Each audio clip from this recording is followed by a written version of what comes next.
Boa noite a todos. Vamos dar início a mais uma reunião do Grupo Espírita Servo de Jesus, com muita alegria. Hoje, dentro do tema Campanha do Setembro Amarelo de Prevenção ao Suicídio, o tema do estudo da noite será Consequências Espirituais do Suicídio. E quem falará para nós é o nosso companheiro Valdir. Seja bem-vindo, Valdir, mais uma vez. Obrigado. Obrigado. Boa noite a todos, né? Vamos agradecer a oportunidade. Para dar início à palestra da noite, vamos fazer a leitura do livro Pão Nosso. E a lição de hoje é de número 107, com o título Piedade. Mas é grande ganho a piedade com contentamento. Paulo, está na primeira carta a Timóteo, capítulo 6, versículo 6. Fala-se muito em piedade na terra. Todavia, quando assinalamos a referência a semelhante virtude, dificilmente discernimos entre compaixão e humilhação. Ajudo, mas este homem é viciado. Atenderei, entretanto, essa mulher é ignorante e má. Penalizo-me, contudo, esse irmão é ingrato e cruel. Compadeço-me, todavia, trata-se de pessoa imprestável. Tais afirmativas são reiteradas a cada passo por lábios que se afirmam cristãos. Realmente, de maneira geral, só encontramos na terra essa compaixão de voz macias e mãos espinhosas. Deita mel e veneno, balsamiza feridas e dilaceras. Estende os braços e cobra dívidas de reconhecimento. Socorre e espanca. Ampara e desestimula. Oferece boas palavras e lança reptos hostis. Sacia a fome dos viajores da experiência com pães recheados de fel. A verdadeira piedade, no entanto, é filha legítima do amor. Não perde tempo na identificação do mal. Interessa-se excessivamente no bem para descurar-se dele em troca de ninharias e sabe que o minuto é precioso na economia da vida. O Evangelho não nos fala dessa piedade mentirosa, cheia de ilusões e exigências. Quem revela energia suficiente para abraçar a vida cristã encontra recursos de auxiliar alegremente. Não se prende às teias da crítica destrutiva e sabe semear o bem, fortificar-lhe os germes, cultivar-lhes os rebentos e esperar-lhe a frutificação. Diz-nos Paulo que a piedade com contentamento é grande ganho, mas a alma, e em verdade, não sabemos de outra que não nos possa trazer prosperidade ao coração. Vamos agradecer neste momento, mais uma vez, a oportunidade de sintonizarmos com as mentes no plano mais alto, agradecendo sempre a oportunidade de aprendermos um pouco mais do Evangelho do nosso Mestre Jesus, pedindo neste momento que a equipe espiritual do Grupo Servo de Jesus possa amparar todas as famílias que estão com o coração unido nessa proposta dessa noite de estudarmos um pouco mais. Que a paz e a luz do nosso Mestre Jesus nos envolva hoje e sempre. Que assim seja. Valdir, passa a palavra, boa palestra, tá? Tá bom, muito obrigado. Vamos agradecer, boa noite a todos, né? Vamos agradecer a Jesus a oportunidade, pedir a Ele que nos ilumine e que permita que nós tenhamos maior facilidade de entendimento, porque nós vamos hoje trabalhar uma questão da consciência, ou seja, nós estamos trabalhando uma campanha pela conscientização e valorização da vida. Conscientização é uma expressão muito importante. E as consequências espirituais do suicídio. E nós vamos lembrar que já de imediato tem uma mensagem do André Luiz, no capítulo 1 do livro Nosso Lar, que diz assim: ó amigos da terra, quantos de vós podereis evitar o caminho da amargura com o preparo dos campos interiores do coração? Acendei vossas luzes antes de atravessar a grande sombra. Buscai a verdade antes que a verdade vos surpreenda. Suai agora, para não chorares depois. É a mensagem que está no finalzinho do primeiro capítulo do livro Nosso Lar, do André Luiz. Talvez depois a gente volte nele. Nós vamos ter uma mensagem também do Emmanuel, está num livro que chama Leis de Amor, porque o amor é a lei da vida, né? E ele diz assim, ó, quanto mais se agiganta a civilização na Terra, mais amplamente predomina o estudo na extensão do progresso geral. Cientistas e pesquisadores analisam infatigavelmente não apenas as realizações alusivas ao domínio das forças da natureza, mas também os poderes da alma, a esclarificarem todos os fenômenos do binômio mente-corpo, consagrando a era do pensamento racional. Para isso, multiplicam-se escolas e cursos técnicos, estabelecimentos culturais e anfiteatros de ensino em que perguntas e respostas sedimentam a renovação do mundo. Natural, transportemos igualmente a questão da dor para os recintos de aula, por disciplina a examinar em regime de urgência. Pensadores existem que pretendem desconhecê-la, enquanto outros fazem dela paixão acariciada com volúpia, caindo no desequilíbrio de quem ignora a função da água no solo, formando o deserto por arredá-lo deliberadamente do caminho, ou gerando pânico por recolhê-la toda ao pé de si. Surgem ainda aqueles que apelam para as religiões seculares, no sentido de diminuírem a existência. No entanto, quase todos os sistemas de fé apreciam-na do êxtase místico, menoscabando a coerência ou transformando o reconforto moral numa hipnose doentia. Atitudes essas que relegam todo o esclarecimento à lamentável procrastinação. Daí o nosso propósito de oferecer estas páginas humildes do livro que chama Leis de Amor, do Emmanuel, é um livreto pequenininho, à guisa de opúsculo didático aos companheiros que nos propuseram os 8 temas abordados neste livro. Os temas do livro são causas espirituais das doenças, parentesco e filiação, escolha social e profissional, divórcio, suicídio, aborto, obsessão, consequências do passado, o tratamento das doenças e o espiritismo, e o 8º capítulo, redenção. Então, esse livro está sendo proposto, foi proposto por Emmanuel em 17 de janeiro de 1963. Como a gente vê, as propostas que foram feitas no passado, nessa obra do Chico, vamos dizer, em geral, toda ela está totalmente atual. Como o próprio Evangelho, como o Livro dos Espíritos, estão também atuais, desde que a gente os estude e faça a adequação ao momento que estamos vivendo. O Emmanuel diz nesse livro, as criaturas que se suicidaram em razão das desilusões encontradas nas ligações afetivas, agravam os sofrimentos de outrem, além dos sofrimentos que elas próprias encontram. Então, já dentro dessa ideia de consequências do suicídio, nesse livro do Emmanuel, a pergunta foi feita a ele nesse sentido.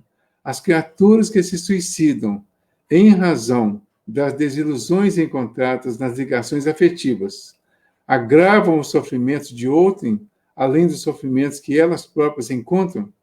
A resposta: muitos espíritos fracos que, por razões de infelicidade na afeição sexual, atiram-se ao suicídio, encontram padecimentos gigantescos, como quem salta no escuro sobre precipícios de brasas, criando derivações de angústia para os causadores de semelhantes tragédias.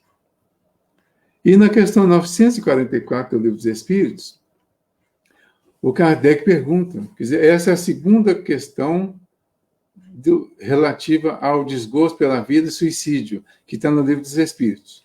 Então, o Kardec pergunta, tem o homem o direito de dispor da sua vida? Essa pergunta e resposta tem uma importância especial para nós, porque a análise da pergunta e da resposta vão clarear muito do que nós estamos buscando em termos de entendimento dessa realidade. A pergunta é, o homem tem direito de dispor da sua própria vida? Ou seja, ele pode se matar à vontade? Ele pode acabar com a vida a hora que quiser? A resposta, não. Só a Deus assiste esse direito. Por que a Deus? Não é que Deus queira ter o privilégio de matar, de acabar com a vida. É que Deus, ou seja, a lei de Deus, que é essa lei de amor que o Emmanuel descreve no livro, essa lei, ela tem um propósito todo organizado para o nosso universo. E nós, aqui da Terra, estamos dentro desse universo de Deus.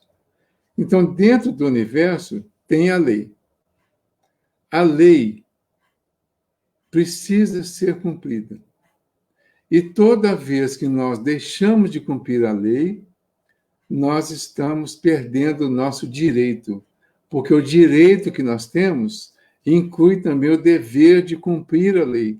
E é só dentro do cumprimento da lei que nós temos direitos e automaticamente os deveres.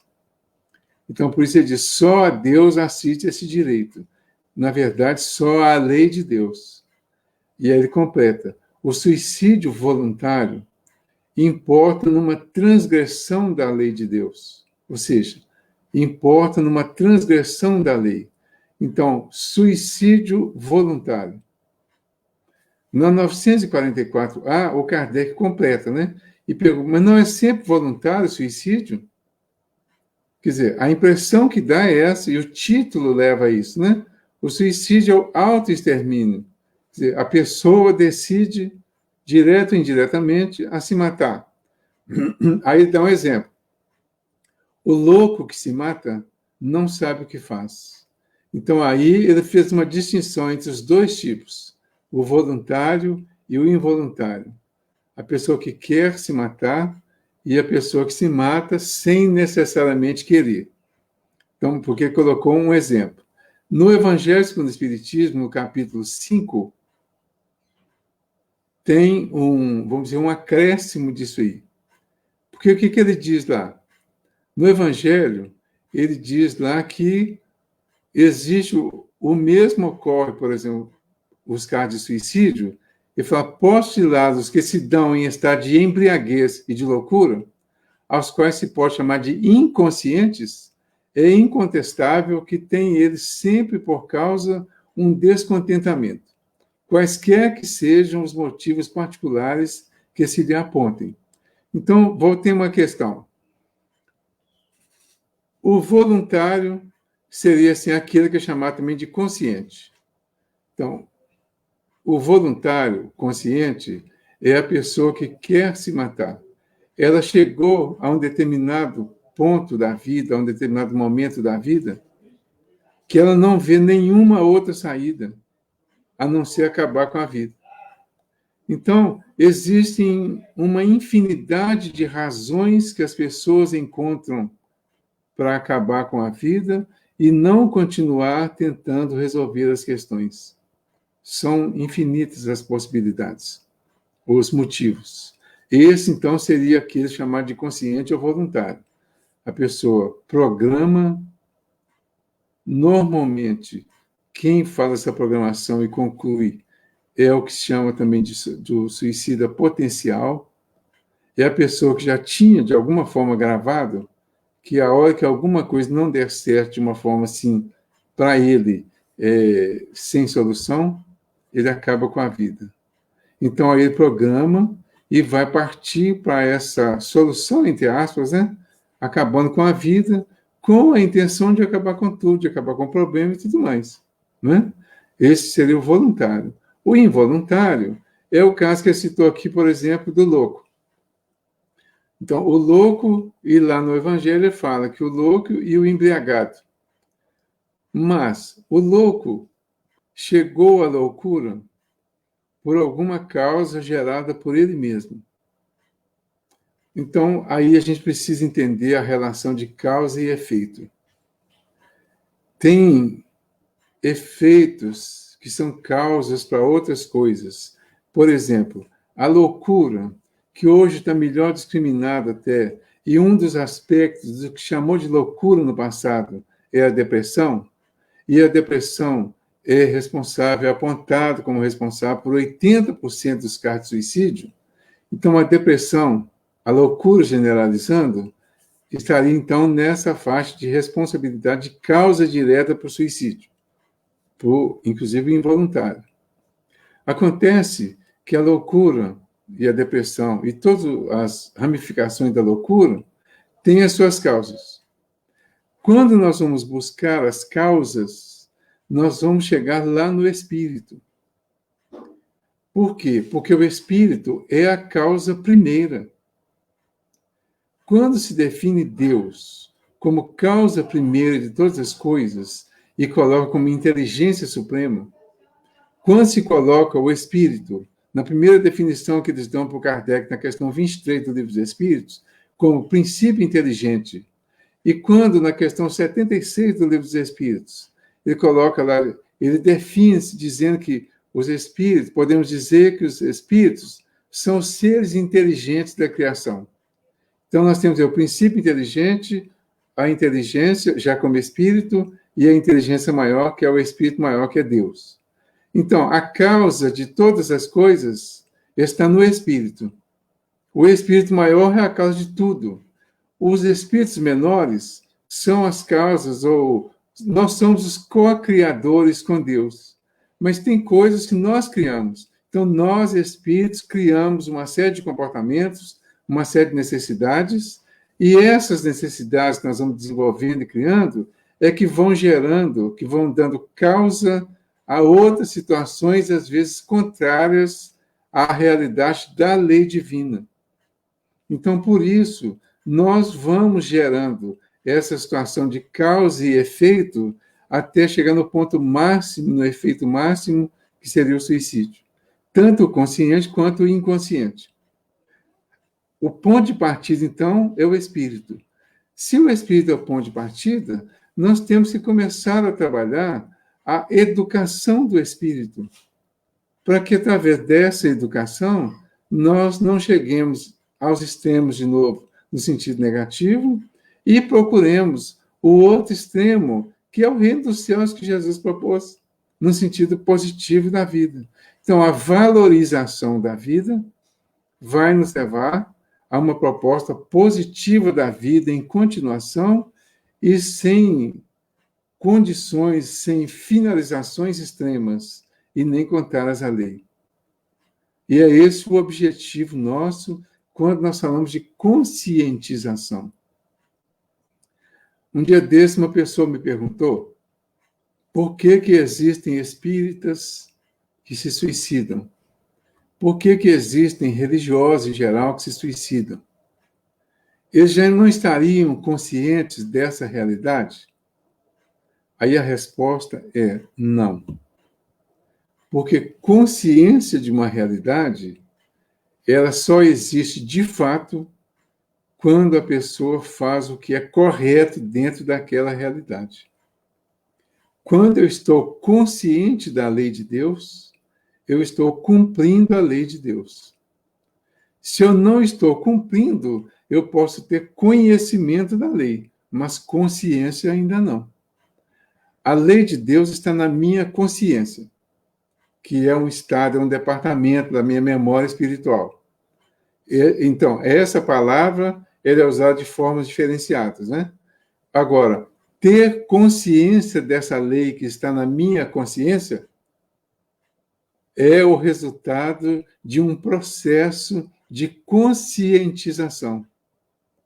O processo de conscientização vai levar tudo isso que o Emmanuel falou na mensagem inicial, de estudos nas diversas áreas que vão mostrando, que vão demonstrando, que vão informando, que vão explicando para que a gente desenvolva a consciência através do conhecimento e essa consciência nos leve a fazer o correto, que seria a consciência da lei. Quando isso não acontece dessa forma, nós vamos partir para soluções que achamos que convém, que são as melhores no momento. E é exatamente aí que vão acontecer os casos extremos do suicídio consciente ou não, porque dentro do suicídio inconsciente estão todos os nossos comportamentos contrários à lei, por exemplo, nos vícios, nos crimes, nos pensamentos negativos, no desenvolvimento da culpa, a culpa que vai sendo acentuada e somada com outras culpas, ela vai desenvolvendo causas para a depressão. Ou seja, uma das principais causas da depressão está relacionada com a culpa. Uma pessoa pratica um ato criminoso, aqui na vida física ou na situação espiritual. Ela começa a desenvolver uma culpa. Ela pratica, conscientemente ou não, algum ato contrário à lei e, automaticamente, a lei que está na consciência começa a desenvolver uma espécie de uma cobrança, porque a lei foi ferida. E a pessoa vai somando tudo isso. A soma de tudo isso, com as agravantes, vai causando um conflito na intimidade da pessoa. Esse conflito vai chegando um tempo que vai ficando mais difícil de entender, porque é como se fosse formando um emaranhado de situações na nossa cabeça e a gente perde completamente o equilíbrio e perde completamente a capacidade de buscar soluções. Quando perde a capacidade de buscar soluções normais, vamos dizer assim, soluções sensatas no sentido de ter um senso comum, de buscar nas soluções que sejam aceitáveis, quando perde essa capacidade, a pessoa vai se perdendo cada vez mais e se emaranhando cada vez mais e desenvolvendo erros cada vez mais acentuados até chegar ao ponto que ela decide que a única saída é morrer. Mas a pessoa chega a essa conclusão por quê? Muitas vezes o espírito, o católico, o protestante, o religioso em geral, que já tem uma noção de alma, de espírito, de imortalidade, ele chega no estágio doentio tal que essa noção passa, porque ele ainda não desenvolveu essa consciência. Por isso a importância do Setembro Amarelo na questão do suicídio. É uma conversa franca sobre o assunto, intensa, repetida e cada vez mais ampla. Esse ano eu tenho a impressão que está sendo muito mais falado do que o ano passado, por exemplo, e é exatamente essa fala, essa repetição, é que vai fazer com que as pessoas entendam melhor a situação e a gravidade da situação. Entender melhor significa eu entender a possibilidade que eu tenho de chegar a essa solução, entre aspas. Isso não significa ter ou não ter religião. Significa ter ou não ter conhecimento e equilíbrio dentro do conhecimento para, na hora que as coisas começarem a acontecer, eu buscar as soluções que sejam as mais plausíveis. Por isso, uma das coisas que eu tenho chamado a atenção, eu insistindo nisso, nos estudos que a gente tem feito a respeito esses dias, vamos nos analisar. Esquece quem já suicidou, esquece quem já está suicidando, esquece quem tem potencial para suicidar em algum outro momento futuro. Pense em você. Analise a sua situação neste momento. Quais são os conflitos que está vivendo? Quais as dificuldades que tem? Quais os comportamentos que você mesmo já sabe que são inadequados e que são contrários à lei de Deus? Analise isso. Não precisa pedir o julgamento. É cada indivíduo que precisa saber disso, para que cada um busque a solução. Mas não espere agravar muito. existem manifestações que, desde pequenininha até grande, são contrárias à lei. Quem rouba R$ 1 está praticando um crime igual ao que rouba 1 milhão. Só que quem rouba R$ 1 acha que isso não tem importância, porque só foi R$ 1. E às vezes tem um motivo que acha que justifica. Não nos permitamos justificar nada que esteja contrário à lei. Esse é o ponto de partida. Porque tudo que está contrário, que agora parece passageiro, que não tem nada a ver, que não tem problema, vai somando com outras coisas que vão acontecer os conflitos. Então vamos começar a mudar já. O que tem de errado nos meus comportamentos? O que eu já sei que está errado? E se já tem coisas mais ou menos graves, mais ou menos sérias, que eu já não tenho controle, procure um profissional. Procure um psiquiatra, procure um psicanalista, procure um psicólogo, procure nas casas espíritas um atendente fraterno, procure o pastor da sua igreja, o padre, o orientador da sua religião, da sua comunidade religiosa. Procure alguém que você confie e converse com essa pessoa. Exponha para essa pessoa os seus conflitos, as suas dificuldades e peça ajuda. Quem pede ajuda vai ouvir de alguém que não está envolvido com a situação uma solução muito simples e que às vezes é simples, mas para a pessoa ela não é simples porque ela está envolvida. Ela está emocionalmente envolvida com a situação. Então, peça ajuda, converse com alguém, busque soluções, leia. Às vezes, a gente não tem condição de ler e entender porque já está no conflito. Por isso, é importante conversar com alguém que possa dizer por você, naquele momento, o que está te acontecendo. E aí, ouviu isso aí, siga as orientações, procure soluções. Nada estará acabado, nada estará definitivo em termos de verdade.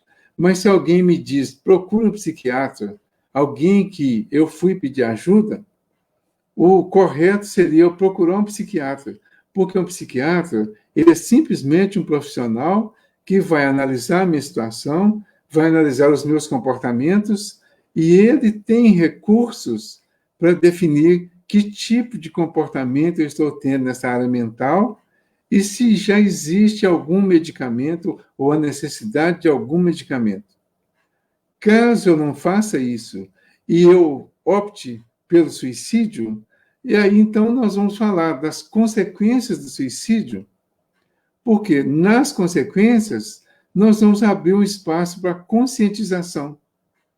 E aí na questão 154 do livro O Consolador, do Emmanuel, foi perguntado para ele, né?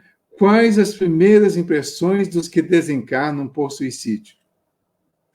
Então, se a pessoa optou pelo suicídio, o tal do consciente, ela vai ter consciência para entender isso. Se ela optou pelo inconsciente, ela pode começar a perceber agora que os vícios, os defeitos, os crimes são os pontos de partida para o suicídio, que vai desenvolver uma série de comportamentos que vão levar a isso.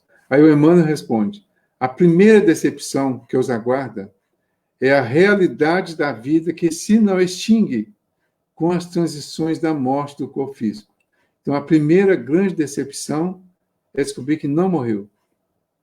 E muitas vezes descobrir que a coisa piorou. Suicidas há que continuam experimentando os padecimentos físicos da última hora terrestre em seu corpo somático indefinidamente.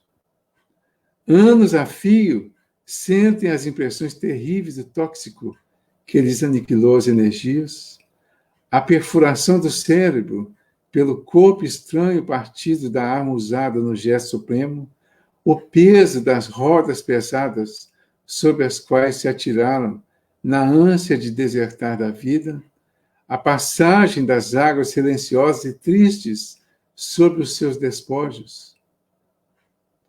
De todos os desfios da vida humana, o suicídio é, talvez, o maior deles, pela sua característica.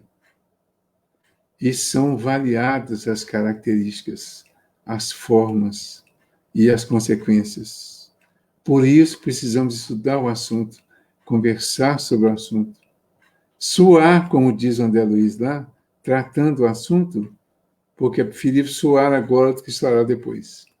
Então, as consequências do suicídio estão relacionadas com o nível de consciência que a pessoa tenha ou não, o conhecimento do fato, da vida, das leis da vida. Qual o conhecimento que nós temos? Vamos colocar assim: qual o conhecimento que você tem da vida? Dos fatos que envolvem a vida? Como você define a vida? Já pensou sobre isso? Como que você vê as leis da vida? As leis de Deus que estão no Livro dos Espíritos, na terceira parte, mas as leis que nos envolvem aí. A nossa Constituição, por exemplo. O que é certo, o que é errado, de acordo com as leis que são nossas aqui? Certo e errado é relativo quando não tem lei. Se tem lei, não é relativo. É certo ou errado. Nós temos que tomar essa posição. Por quê? As consequências estarão relacionadas com isso, com o conhecimento ou não das coisas, com a consciência ou não das coisas. Está relacionado, ou estão relacionadas as consequências, com os motivos que levaram ao suicídio. Se foi por alcoolismo, será que tem agravante ou atenuante? Se foi por acidente de carro, a pessoa provocou um acidente, qual seria atenuante, qual seria agravante? E a pessoa que já estava num estado de loucura bem avançado? Ainda tem a forma do suicídio e tem o estado de saúde mental, emocional ou físico da pessoa. Tudo isso vai ser considerado. Agora, essa consideração não vai impedir que tenha algum grau de dificuldade e de consequência, independente do estado que esteja. Por que eu acho importante chamar atenção para essa consequência, colocando todos esses motivos? Para que nós, que estamos aqui, que não sabemos, às vezes, nem os nossos motivos para fazer determinadas coisas, para que nós não julguemos as pessoas que fizeram, porque nós não sabemos os motivos que elas tiveram. Então, a nós cabe respeitar. A nós não cabe definir que tipo de sofrimento a pessoa está passando, porque nós não sabemos sobre tudo isso em relação a uma outra pessoa. Uma mãe que chegou para mim certa vez, dizendo que o filho tinha se enforcado. Um filho tranquilo, aparentemente tranquilo, normal, sem nenhum problemas sérios. De repente, ele apareceu enforcado lá no alto das Mangabeiras. A mãe não sabia, até na época que a gente conversou, ela não sabia os motivos que ele tinha. Então, se você não sabe os motivos que a pessoa tem, e não sabe a intimidade de ninguém, porque ninguém realmente conhece ninguém, nós não temos que julgar nem condenar ninguém. E muito menos definir o que vai acontecer com uma pessoa em termos de consequência. Quando nós falamos de consequência, nós estamos falando de consequência no sentido geral. Por isso que a pergunta 957 do Livro dos Espíritos, ele pergunta assim: quais, em geral, com relação ao estado do espírito, as consequências do suicídio? É bom a gente entender bem essa pergunta. Quais, em geral? Então, eu não posso individualizar. Eu não posso chegar e dizer assim: aquele pai que pulou do 4º ou 5º andar num prédio em São Paulo o ano passado e que deixou um bilhetinho lá avisando as pessoas para observar que pode ter alguém suicidando ao seu lado e você não está percebendo. Nós não podemos dizer quais foram as consequências para ele. Nós não podemos dizer o Judas, que é considerado, eu considero particularmente, o suicida mais famoso da história. Mas nós não podemos julgar o Judas. Esse julgamento do Judas foi feito ao longo da história aí, essa queima do Judas. Na verdade, a queima é porque disse que ele traiu Jesus. E depois que ele traiu, ele suicidou. Então, essa queima é uma confirmação do erro do Judas. Mas o Judas é uma representação de todos nós que traímos Jesus ao longo de todo esse tempo de alguma forma. Então, mais um motivo para nós não julgarmos nem condenarmos o Judas nem ninguém. As consequências, essa análise das consequências, é só um chamamento para principalmente nós, que já estamos estudando o assunto com tranquilidade, possamos ter uma consciência clara para exatamente fazer a nossa conscientização a favor da vida, não contra o suicídio.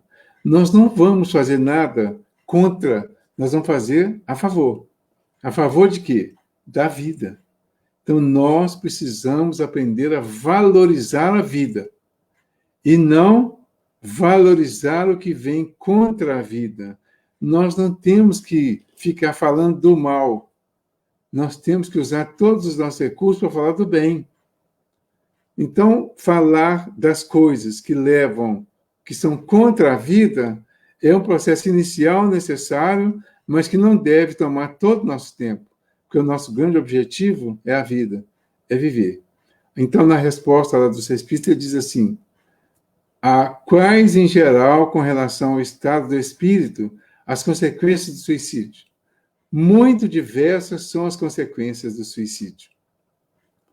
Não há penas determinadas e, em todos os casos, correspondem sempre às causas que o produziram. Há, porém, uma consequência a que o suicida não pode escapar. É o desapontamento, que é o mesmo que o Emmanuel falou. É a conclusão de que a vida não acabou. Nas reuniões que nós participamos, já há mais de 30 anos, conversando com os espíritos suicidas, uma vez por mês, a grande maioria fala exatamente isso. Que está desapontado porque queria morrer e não morreu. Queria acabar com a vida e não acabou. E perguntam, não tem jeito? Não tem uma saída? E a gente diz, não. Você consegue acabar com a sua vida física. Com a vida espiritual, não. Tudo que você passou até agora, todas essas dores, a confusão, as complicações do seu problema anterior, todos eles continuam com você e só sairão quando você resolver as questões. Aí a gente propõe para eles. Veja bem, o que as pessoas querem quando suicidam, na verdade, não é acabar com a vida, é acabar com o problema. Como elas acham que não tem como acabar com o problema, elas tentam acabar com a vida que elimina tudo, sem desenvolver essa certeza, essa noção de que a vida do corpo vai acabar, mas a vida do espírito vai continuar. E todos os problemas que nós temos estão relacionados com a nossa vida de espírito. Eliminar o corpo é como você pegar uma roupa e jogar fora. Você continua, você com seu corpo, e você vai ter que pôr uma outra roupa. Mas você vai continuar. O problema que você quis eliminar jogando a roupa fora, não resolveu. Porque na sua intimidade continua o problema. Ele fala assim, alguns espiam a falta imediatamente. Outros, em nova existência, que será pior do que aquela cujo curso interromperam. A observação realmente mostra que os efeitos do suicídio não são idênticos. Alguns há, porém, comuns a todos os casos de morte violenta e que são a consequência da interrupção brusca da vida. A primeira, a persistência mais prolongada e tenaz do laço que une o espírito ao corpo, por estar quase sempre esse laço na plenitude da sua força no momento em que é partido, rompido, ao passo que, no caso de morte natural, ele se enfraquece gradualmente e muitas vezes se desfaz antes que a vida se haja extinguido completamente. Olha que lógica dessa explicação. Nós temos uma vida programada, tempo programado, tipo de vida programado, época programada para acontecer determinadas coisas. E toda essa programação, nós fomos preparados para ela. Só que nós temos que fazer a nossa parte. Então, quando encarnamos, está tudo programado. As questões físicas, principalmente as morais, vão depender das nossas decisões. Mas nós já temos quase sempre, né, na grande maioria das vezes, uma família, um processo de educação de acordo com o nosso momento, os pais que estão de acordo com a nossa necessidade, as pessoas que estão à volta, todos estão direto e indiretamente ligados a nós. Aí nós temos e vamos vivendo até chegar um tempo em que, hoje, a idade entre 15 e 29 anos é a que tem maior índice de suicídio, especialmente aqui no Brasil. Um índice altíssimo.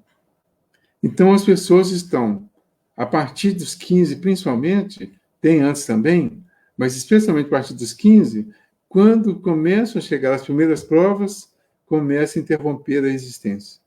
Então, uma pessoa que se suicida aos 18 anos e que deveria viver até 60 anos, ela antecipou 42 anos da vida que ela teria aqui na Terra. Esse laço que foi ligado do perispírito com o corpo, ele foi ligado para ficar 60 anos. Então, o que ele está dizendo aqui é que esse laço vai ficar ligado até completar os 60 anos, a pessoa estará ligada ao mundo material, ao corpo material, e daí vão surgir uma série de outras consequências. Ele diz assim, por exemplo, não é geral esse efeito, mas, em caso algum, o suicida fica isento das consequências da sua falta de coragem e, cedo ou tarde, expia, de um modo ou de outro, a culpa em que incorreu. Assim, é que certos espíritos que foram desgraçados na Terra disseram ter se suicidado na existência precedente e submetido voluntariamente a novas provas, para tentarem suportá-las com mais resignação. Em alguns, verifica-se uma espécie de ligação à matéria de que inutilmente procuram desembaraçar-se a fim de voarem para mundos melhores, cujo acesso, porém, se lhes conserva interdito. A maior parte deles sofre o pesar de haver feito uma coisa inútil, pois que só decepções encontram. A religião, a moral, todas as filosofias condenam o suicídio como contrário às leis da natureza. Todas nos dizem, em princípio, que ninguém tem o direito de abreviar voluntariamente a vida. Entretanto, por que não se tem esse direito? Por que não é livre o homem de pôr termo aos seus sofrimentos? Ao Espiritismo estava reservado demonstrar, pelo exemplo dos que sucumbiram, que o suicídio não é uma falta somente por constituir infração de uma lei moral, consideração de pouco peso para certos indivíduos, mas também um ato estúpido, pois que nada ganha quem o pratica. Antes, o contrário, é o que se dá, como nos ensinam não a teoria, porém os fatos que ele nos põe sob as vistas. Então, uma das questões, por exemplo, que é muito citada, é exatamente a questão da ligação com o corpo e participar de todo o processo de decomposição do corpo. Todas as coisas que estão relacionadas com o corpo, as imagens, vão ficar sendo vistas e revistas ao longo de todo esse tempo. Isso, repito, de uma maneira geral. Imaginem a pessoa que se jogou debaixo de um trem, por exemplo, aos 18 anos, e deveria sair daqui aos 60, ela vai ficar 42 anos revendo toda essa cena. No livro Memória de um Suicida, vai mostrar tudo isso. Inclusive, uns vendo as cenas da vida dos outros. Ele fala de um mar de sangue, de repente, de estampidos, de situações bem desagradáveis. Tudo isso são as consequências do suicídio.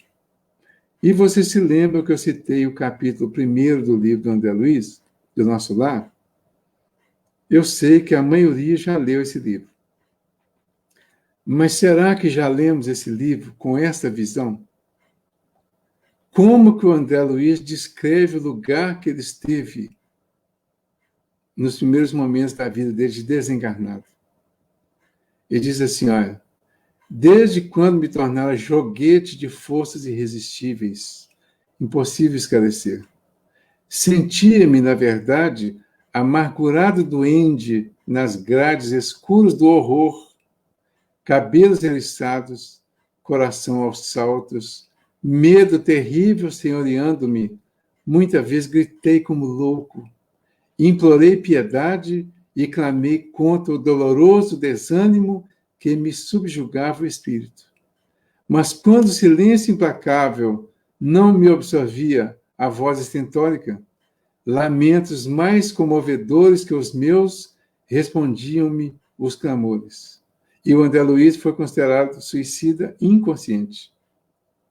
Outras vezes, gargalhadas sinistras rasgavam a quietude ambiente. Algum companheiro desconhecido estaria, a meu ver, prisioneiro da loucura. Formas diabólicas, rostos ovares, expressões animalescas surgiam de quando em quando, agravando-me o assombro. A paisagem, quando não totalmente escura, parecia banhada de luz alvacenta, como que amortalhada em neblina espessa, que os raios de sol aquecessem de muito longe. E a estranha viagem prosseguia. Com que fim? Quem o poderia dizer? Apenas sabia que fugia sempre. O medo me impelia de roldão. Onde o lar, a esposa, os filhos perderam toda a noção de rumo. O receio do ignoto e o pavor da treva absorviam-me todas as faculdades de raciocínio. Logo que me desprendera dos últimos laços físicos, em pleno sepulcro, ou seja, aquele laço que ficou ligado, ainda estava ligado no caso dele, e as imagens relacionadas com a vida material estavam presentes o tempo todo. Atormentava-me a consciência. Preferiria a ausência total da razão, o não ser. De início, as lágrimas lavavam-me incessantemente o rosto, e apenas em minutos raros felicitava-me a bênção do sono. Interrompia-se, porém, bruscamente, a sensação de alívio. Seres monstruosos acordavam-me irônicos. Era imprescindível fugir deles. Reconhecia agora a esfera diferente a erguer-se da poalha do mundo, e todavia era tarde. Pensamentos angustiosos atritavam-me o cérebro. Mal delineava projetos de solução. Incidentes numerosos impeliam-me a considerações estonteantes. Em momento algum, o problema religioso surgiu tão profundo aos meus olhos.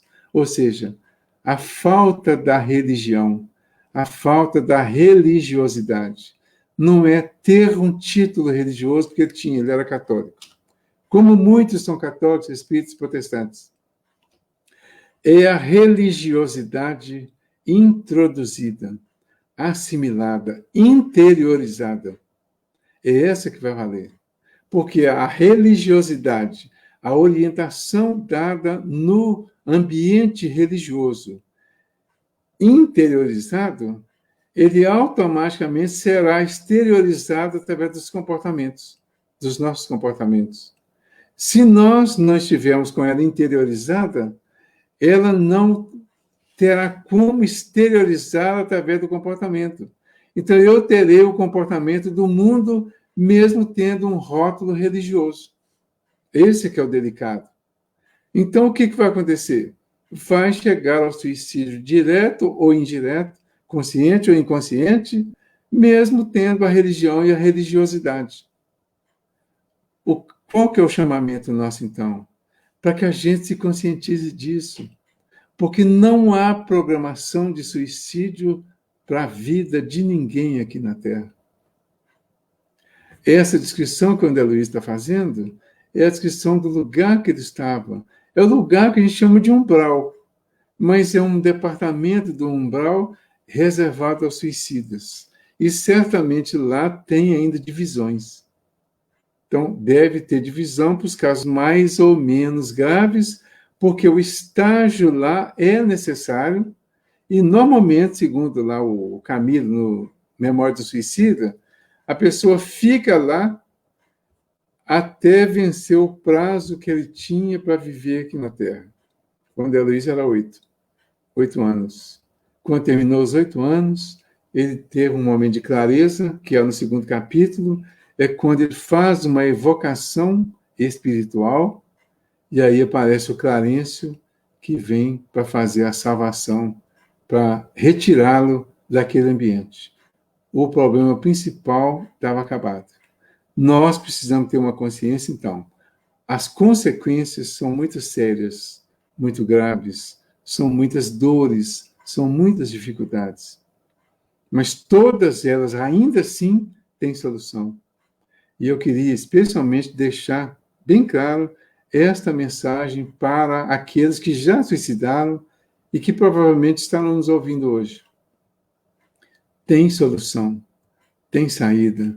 Não existe nada de ruim no nosso universo que não tenha uma solução boa, a solução divina. Mas nós precisamos esperar essa solução. Na verdade, nós precisamos buscar essa solução. Nós precisamos trabalhar essa solução. E o remédio é o mesmo. Estudo, conscientização, esforço para assimilar os ensinamentos, esforço para fazer com que os ensinamentos se tornem práticos, para que nós não caiamos nessa situação. Eu queria falar um pouquinho sobre o livro. Tem um livro que chama Evangelho das Recordações, do Eliseu Rigonati. Esse, de uma certa forma, ainda é o meu livro de cabeceira, principalmente quando se trata dessa questão de suicídio. E aqui, no meu, aqui na página 125, tem um título que diz assim, Como vive um suicida no além? E ele faz um comentário sobre essa questão do Emmanuel. Olha o que ele fala. O Vasquinho foi o irmão do Eliseu que se suicidou. E foi o Vasquinho que voltou algumas vezes para fazer alguns depoimentos. Dentre eles, ele diz assim, ó, o suicida tem de procurar reaprender e reiniciar tudo. E eu também tive de assim proceder. Não importa se ele veio de cá para cá premeditadamente ou por exageros que lhe arruinaram a saúde, ou por obsessões ocultas, ou mesmo próprias. Pois, se vacilamos, é porque alguém encontrou um ponto fraco em nós. E isso já é o bastante. Dizendo isso, começarei a relatar as duras penas que sofri e sofro ainda neste plano. Vejo-me agora como há anos atrás, quando eu saía cedinho de nossa casa para o trabalho. É interessante que amigos me ajudam a reviver as cenas como se fossem realidade. Estou às margens do rio Tietê e sinto um desejo ardente de mergulhar em suas águas, que de repente se me tornaram convidativas, fascinaram-me, induzindo-me a um convite inaceitável. Ele suicidou no rio Tietê. Ele de repente desapareceu e foi encontrado um tempo depois, porque ele era muito parecido com a mãe, E a mãe foi um dia ao cemitério para tomar uma providência lá para ajeitar uma sepultura de um parente. E o responsável pelo cemitério olhou para ela e perguntou se ela tinha um filho parecido com ela. E ela disse que tinha e que esse filho estava desaparecido. O responsável disse a ela: foi enterrado aqui um indigente que era muito parecido com a senhora. Nós temos alguns objetos dele aqui e foi assim que ele foi encontrado.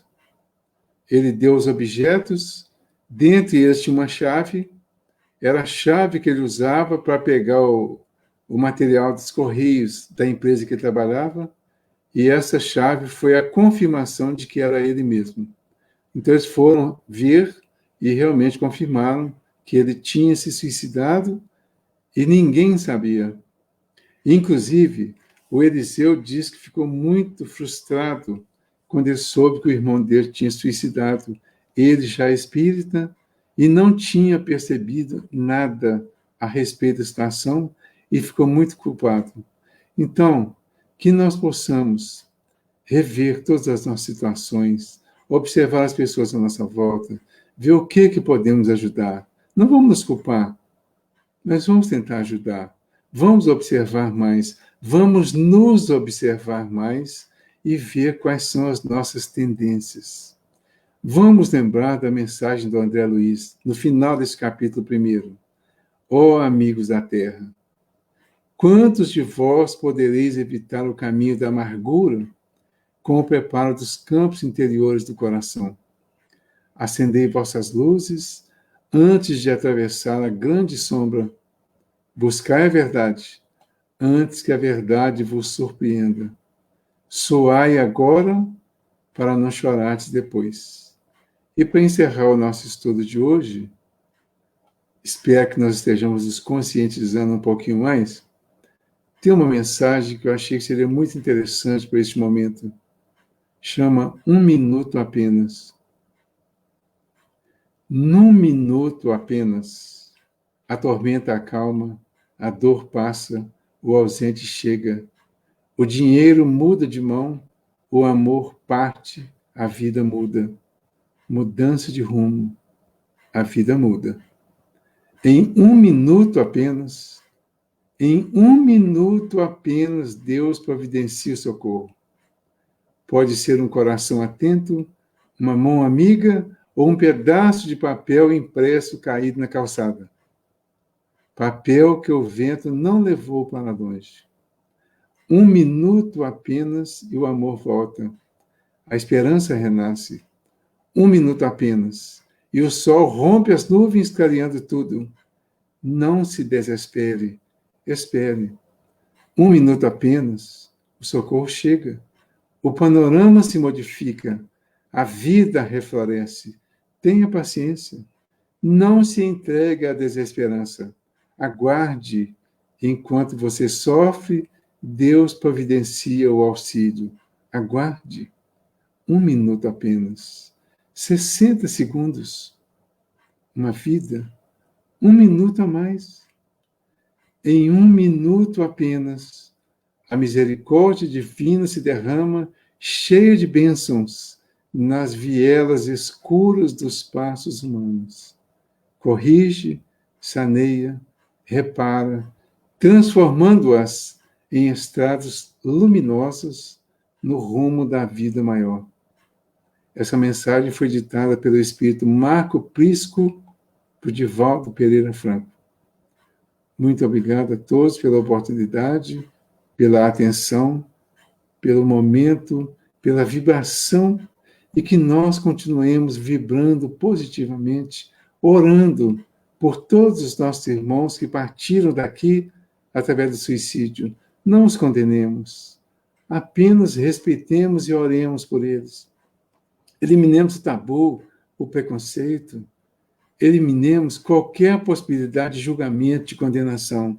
Apenas oremos. E em 1 minuto de oração, nós poderemos fazer muito bem, especialmente as pessoas que nós conhecemos e que saíram daqui pelo suicídio. Muito obrigado. Jesus ilumina todos nós. Valdir, penso que o primeiro passo, quando a gente estiver passando por algum motivo numa situação difícil, que passar por nossa cabeça o suicídio, de entender a situação e buscar o auxílio, tanto na área de saúde ou numa instituição religiosa, né?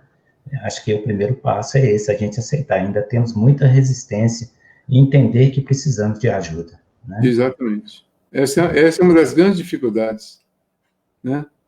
A pessoa aceitar que precisa de ajuda, aceitar que precisa tomar um medicamento às vezes, né? Fazer uma psicoterapia. É muito difícil para muita gente, principalmente para quem não está bem. Quando a pessoa está bem, ela aceita isso tranquilamente.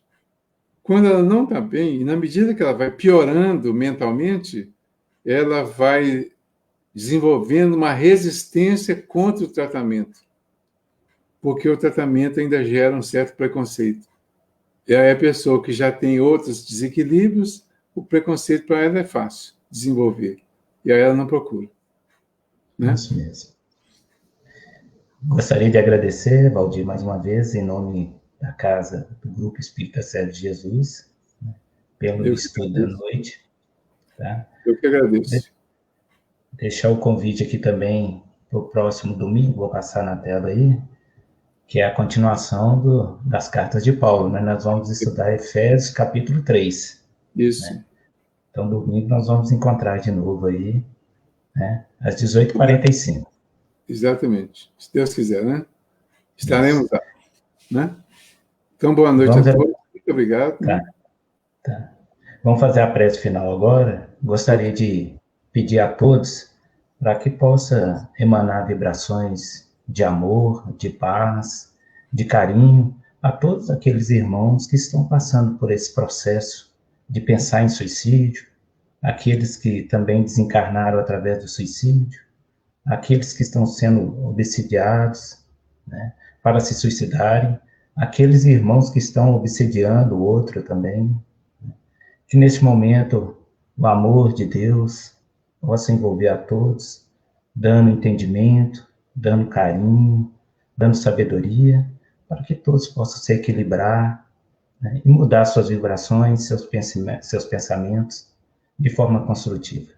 Que a paz e a luz do Mestre Jesus possa envolver a todos neste momento. Que assim seja. Mais uma vez, muito obrigado, Valdir. Boa noite a todos.